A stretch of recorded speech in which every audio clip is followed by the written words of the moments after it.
Today's topic is quite timely at the moment in the summer of 2025, and that is why appraisals can be so glaringly inaccurate.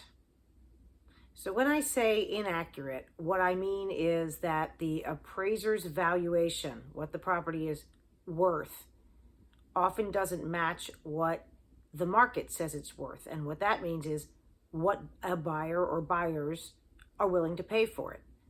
Appraisers' values are based on past sales of what are supposed to be similar properties, but they sometimes don't account for other things that are hard to measure and hard to predict.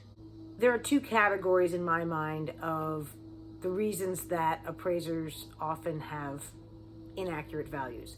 The first is a lack of information.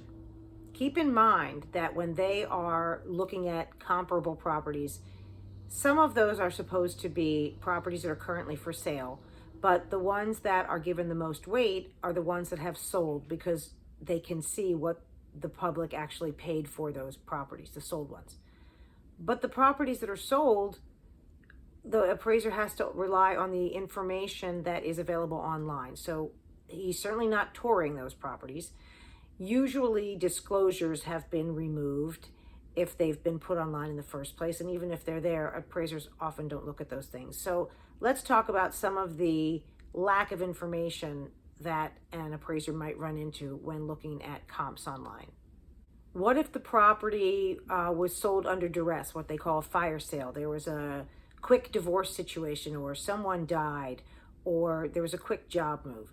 That information is usually unavailable. Sometimes an appraiser will notice, and sometimes not, if a property went under contract and then the deal fell through and it went back up on the market. Usually when that happens, the property ends up selling for less than it would have if the original sale had gone through. And again, some appraisers are very thorough and look for that information, which is available, and other times that does not happen. More important, though, sometimes are the things that you can only see when you go tour a property, which again, the appraisers can't. So for example, if you have a property that has a terrible backyard with this big steep drop off and a cliff, usually that's not photographed, but it is incredibly unappealing to a buyer. So if you had two houses that were otherwise identical, the one with the bad lot would be worth much less. But lots of times the appraiser can't tell that the lot is bad. And if he's using that property as a comp, it may artificially reduce the value he gives to the subject property. Similarly, if the layout is terrible, it's often hard to tell in pictures. As I mentioned, the disclosures are often not there. What if there were a house that had knob and tube wiring or some other significant material defect that a buyer was going to have to spend a lot of money to repair? Let's say the roof was 35 years old and the boiler was 52 years old. The appraiser won't know any of that, but a buyer would have taken that into account when buying that other comparable house. And again, that's going to affect the value that the appraiser gives to the subject property. And then there are all kinds of other things like, what if the neighboring property has 4 vicious dogs that are outside all day and do nothing but bark? That's going to lower the value of that property, but the appraiser's never going to know about that. So those are some ways that appraisers can't help not having information. The next category is about the fact that appraisers are looking at things through a certain lens that doesn't always completely match a buyer's lens. So what I mean is that when an appraiser is looking at a property that is on what we call a neighborhood street, maybe there's sidewalks, big, wide, flat road, easy to park, you can walk a dog, push a baby stroller, jog, doesn't get much traffic, there's not even any lines on the road, versus a street where, I'm not talking about necessarily a 4-lane road, but a street where there are no sidewalks. It's curvy and windy. You couldn't jog or push a stroller. To many people, there's a huge difference in value in those two properties if they were otherwise the same. And appraisers rarely attribute any difference in value.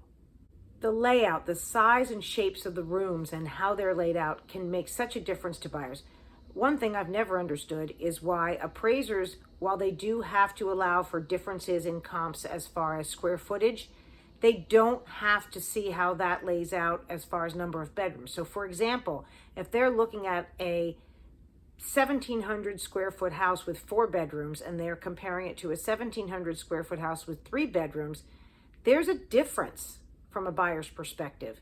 There's one less bedroom, but they're much bigger. So in many cases, people would prefer bigger bedrooms. So they're not the same, even though they have the same square footage.